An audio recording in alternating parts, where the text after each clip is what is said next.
Bismillahirrahmanirrahim. Assalamualaikum warahmatullahi wabarakatuh. Perkenalkan, saya Nurida Saputri dari kelas B3. Pada video kali ini, saya akan menjelaskan mengenai pengembangan obat untuk mata kuliah kimia medisinal. Langsung saja kita mulai pada slide yang pertama, yaitu rancangan dan pengembangan obat baru, di mana sejak beribu-ribu tahun yang lalu, tumbuh-tumbuhan telah digunakan sebagai alternatif untuk menyembuhkan sebuah penyakit. Sejak saat itu, berbagai senyawa aktif dalam tumbuhan telah ditemukan, misalkan seperti kokain, morfin, dan opium. Kemudian, sebagian besar pengembangan obat dilakukan secara coba-coba, namun membutuhkan biaya dan waktu yang sangat lama, mengingat terdapat 5.000 sampai 10.000 senyawa yang terdapat dalam tanaman yang akan diteliti. Kemudian, setelah ditemukan senyawanya, kemudian dilakukan berbagai uji, mulai dari uji praklinis hingga uji klinis. Kemudian obat tersebut diizinkan beredar oleh pihak yang berwenang. Oke, di sini saya akan menjelaskan 4 tahap dari proses penemuan senyawa baru, di mana yang pertama yaitu riset dasar dan penampisan farmakologis uji toksisitas akut, di mana pada tahap yang pertama ini masih terdapat 5.000 sampai 10.000 senyawa yang ditemukan dari sebuah tanaman yang akan digunakan untuk penemuan obat baru. Kemudian pada tahap yang kedua yaitu studi percobaan farmakologi yang lebih luas, di mana pada tahap kedua ini dari 5.000 sampai 10.000 senyawa tadi kini tersisa 250 sampai 500 senyawa yang akan digunakan untuk pengembangan obat baru. Kemudian pada tahap yang ketiga yaitu uji klinis fase 1, fase 2, dan fase 3, di mana pada uji klinis ini senyawa yang beratus-ratus tadi sudah ditemukan 5 sampai 10 senyawa terbaik yang akan digunakan untuk pembuatan obat baru. Kemudian pada tahap yang keempat atau tahap yang terakhir yaitu obat diizinkan beredar oleh pihak yang berwenang.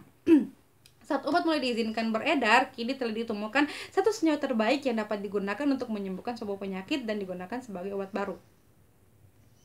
Oke, di sini saya akan menjelaskan mengenai tahapan dan lama waktu proses pengembangan obat menurut MacArthur tahun 2005, di mana lama waktu pengembangan obatnya yaitu selama 16 tahun, di mana pada tahun pertama sampai tahun kelima yaitu pada tahapan ini yaitu riset penemuan senyawa penuntun, di mana untuk riset penemuan senyawa penuntun ini dilakukan selama 3 sampai 6 tahun.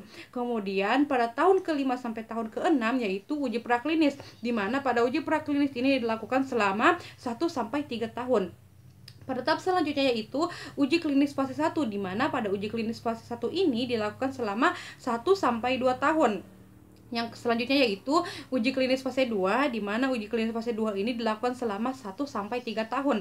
Pada tahap yang kelima yaitu uji klinis fase 3, di mana pada uji klinis fase 3 ini dilakukan selama 2 sampai 3 tahun. Kemudian pada tahap selanjutnya yaitu izin edar dari pemerintah dan pemasaran, itu lamanya prosesnya selama 1 sampai 2 tahun. Dan tahap yang terakhir yaitu uji setelah dipasarkan. Obat ini setelah kemudian diizinkan beredar dipasarkan, obat tersebut masih diujikan atau yang bisa disebut dengan uji klinis fase 4. Jadi, lama dan waktu tahapan proses pengembangan obat itu selama 16 tahun. Oke, di sini saya akan menjelaskan senyawa obat baru dikatakan ideal apabila memenuhi 7 syarat. Syarat yang pertama yaitu senyawa identitas kimia untuk paten dan pendaftaran. Syarat yang kedua, proses sintesis maksimum 4 tahap. Tidak ada katalis logam berat, tidak ada limbah yang menyebabkan masalah lingkungan, serta menghasilkan derajat kemurnian lebih dari 99%. Kemudian syarat yang ketiga yaitu stabil hingga suhu 70 derajat Celcius juga terhadap kelembaban udara dan cahaya. Pada syarat yang keempat yaitu berbentuk padat dan mudah dibuat tablet. Syarat yang kelima, mempunyai kelarutan dalam air yang cukup untuk menghasilkan larutan isotonik dalam darah yang stabil. Syarat yang keenam yaitu bioavailabilitas pada pemberian oral lebih dari 90% dan tidak ada variasi antar individu. Pada syarat yang ketujuh yaitu mempunyai aktivitas biologis yang tinggi, toksisitas yang rendah, dan masa kerja yang lama.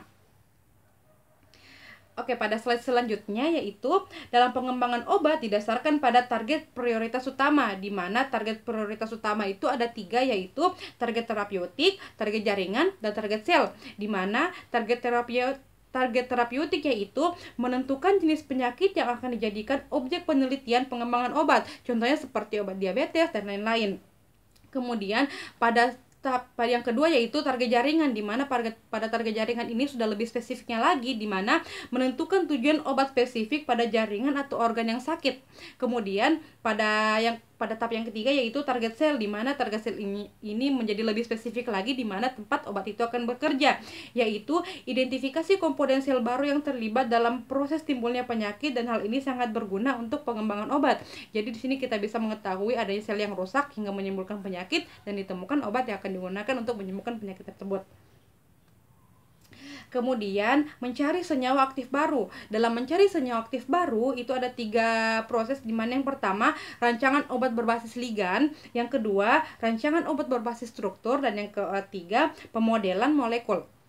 Di mana yang pertama yaitu rancangan obat berbasis ligan, di mana pada rancangan obat berbasis ligan ini kita memilih serangkaian molekul yang menunjukkan aktivitas biologis yang baik dan mengikat target biologis. Sedangkan pada rancangan obat berbasis struktur yaitu merancang molekul yang dapat masuk dalam cavity pada sisi reseptor dan dapat berinteraksi dengan reseptor secara docking atau secara serasi. Kemudian pada tahap yang ketiga yaitu pemodelan molekul. Untuk evaluasi sifat-sifat molekul dan struktur menggunakan kimia komputasi. Jadi pemodelan molekul ini menggunakan kimia komputasi untuk lebih mengefisienkan waktu, karena apabila dilakukan secara manual maka akan menghabiskan waktu yang cukup lama. Kemudian, adapun 4 langkah penting dalam pengembangan obat. Yang pertama yaitu mencari senyawa penuntun. Yang kedua, pengembangan senyawa penuntun. Yang ketiga, proses pengembangan obat secara konvensional. Dan yang kelima yaitu rancangan obat rasional. Jadi, 4 langkah penting itu harus dilakukan untuk pengembangan obat. Oke, di sini yang pada poin yang kedua saya akan menjelaskan pencarian senyawa penuntun, di mana senyawa penuntun merupakan senyawa yang dapat menimbulkan aktivitas biologis seperti efek terapi, aksi toksik, regulasi fisiologis, hormon, dan feromon, serta senyawa yang terlibat atau berpengaruh terhadap proses biologi dan patologi pada hewan atau tumbuh-tumbuhan. Beberapa pendekatan dalam penentuan senyawa penuntun antara lain penampisan acak senyawa produk alam, penentuan secara kebetulan, hasil uji metabolit obat, studi biomolekuler endokrinologi, studi pembandingan biokimia, analisis senyawa multipoten, efek samping obat, hasil antara prosintesis obat, dan persiapan hasil sintesis kimia. Pada tahapan ini saya akan bahas satu-satu di slide berikutnya. Oke, pada tahapan yang pertama yaitu penimpisan acak senyawa produk alam, di mana pada tahapan ini penemuan senyawa produk alam pada umumnya dilakukan secara penimpisan secara massal dari bahan alam, diisolasi dan dimurnikan senyawa yang terkandung, dan ditentukan struktur kimianya yang diuji dengan sistem uji biologis dengan metode yang sesuai sehingga didapatkan senyawa penuntun. Contoh penemuan obat yang dikembangkan dari produk alam misalkan morfin yang ditemukan dari Papaver somniferum.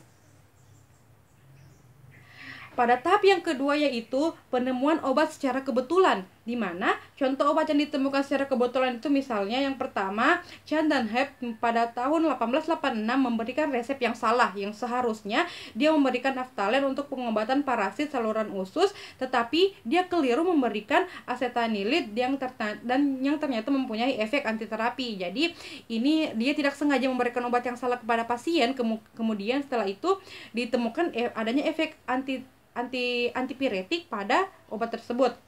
Kemudian yang pertama yaitu Fox pada tahun 1952 dalam suatu uji senyawa antituberkulosis iproniazid mendapatkan bahwa senyawa tersebut mempunyai efek antidepresif.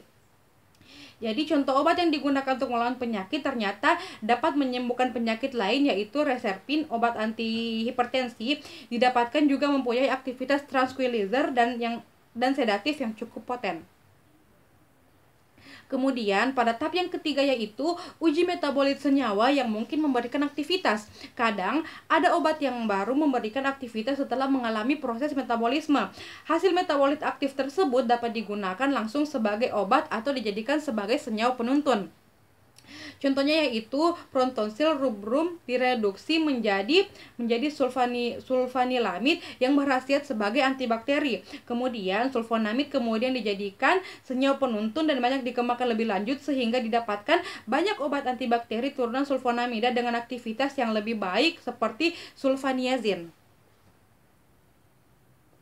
Oke, adapun pada tahap yang keempat yaitu studi biomolekul dan endokrinologi. Proses biokimia termasuk biologi molekul dan endokrinologi pada manusia dan mamalia merupakan lapangan yang luas untuk mencari sintesis senyawa bioaktif yang mungkin dapat dijadikan senyawa penuntun. Berkembangnya pengetahuan tentang peran replikasi kromosom dan multiplikasi biopolimer membuka lapangan baru untuk menemukan senyawa penuntun pada rancangan obat. Sebagai contoh, antibiotika mitomycin C bekerja sebagai anti kanker dengan menghambat sintesis DNA melalui antialkilasi. Adapun pada tahap yang kelima yaitu studi pembanding biokimia, di mana pada studi pembanding biokimia ini proses biokimia bersifat universal sehingga senyawa metabolit dan antivitamin secara umum menunjukkan aktivitas yang universal. Studi pembanding biokimia penting karena membantu untuk melihat adanya perbedaan proses biokimia antar spesifik. Jadi tiap individu itu memiliki proses biokimia yang spesifik dan memiliki proses biokimia yang berbeda-beda. Kemudian pada tahap yang keenam yaitu analisis mekanisme aksi senyawa yang multipoten, di mana senyawa multipoten adalah senyawa yang mempunyai kemampuan untuk menyebabkan dua atau lebih tipe aktivitas yang berbeda melalui mekanisme yang berbeda dan berbeda tipe reseptor pula. Jadi, karena reseptor yang berbeda, diduga bahwa struktur molekul obat melibatkan sifat kimia tertentu atau salah satu komponen gugus penting yang dapat menyebabkan suatu aktivitas. Kemudian pada tahap yang ketujuh yaitu efek samping obat, di mana efek samping mempunyai mekanisme aksi yang terpisah dan pada banyak obat efek samping dipandang sebagai efek yang tidak diinginkan karena mempengaruhi kesehatan dari individu itu sendiri. Meskipun demikian, efek samping dipandang sebagai efek yang diinginkan dan dapat berguna secara terapeutik. Kemudian pada tahap yang ke-8 yaitu hasil antara proses sintesis obat, di mana senyawa antara adalah senyawa lain di samping produk yang terjadi pada reaksi sintesis. Ciri-ciri senyawa antara adalah mengandung gugus tertentu yang sama dengan produk akhir dan mempunyai aktivitas biologis yang mirip. Pada tahap yang ke-9 yaitu merancang struktur kimia dan penampisan senyawa aktif biologis. Dasar pengembangan senyawa adalah melakukan sintesis secara kimia murni, kemudian dilakukan penimpisan aktivitas biologi secara acak yang mungkin menunjukkan aktivitas yang berguna. Oke, itu saja tadi tahapan-tahapan penemuan senyawa penuntun. Kemudian kita masuk pada poin yang ketiga yaitu pengembangan senyawa penuntun. Senyawa penuntun yang sudah ditemukan tadi dari berbagai tahap, kemudian dilakukan pengembangan lebih lanjut. Adapun tahapan-tahapan pengembangan lebih lanjut mengenai senyawa penuntun, tahapan yang pertama yaitu pengembangan substitusi untuk mendapatkan senyawa yang lebih poten, spesifik, aman, dan memiliki efek samping yang minimal. Yang kedua yaitu pengubahan spektrum aktivitas, dan yang ketiga modulasi farmakokinetik. Oke, kemudian kita masuk pada poin yang terakhir yaitu proses pengembangan obat secara konvensional. Adapun proses pengembangan obat secara konvensional itu ada 8 tahap. Yang pertama, pembuatan seri senyawa homolog. Yang kedua yaitu mengubah jenis atau kedudukan substituen pada rantai samping. Jadi di sini kita dapat mengubah kedudukan rantai pada suatu struktur kimia. Yang ketiga yaitu mengganti bagian yang kurang penting. Yang keempat yaitu konvensi produk alami. Lanjut pada tahap yang kelima yaitu modifikasi atas dasar tetapan fisika kimia dari substituen. Yang keempat, penggunaan prinsip isoterik. Yang kelima, pemisahan campuran isomer. Dan yang keenam, pembentukan senyawa yang kembar yang kemudian tahapan-tahapan ini akan dijelaskan pada PowerPoint yang selanjutnya. Oke, itu saja presentasi dari saya mengenai proses pengembangan obat. Lebih dan kurangnya mohon dimaafkan. Jika ada penjelasan yang keliru, mohon diluruskan. Lebih dan kurangnya mohon dimaafkan. Wabillahi taufik wal hidayah. Wassalamualaikum warahmatullahi wabarakatuh.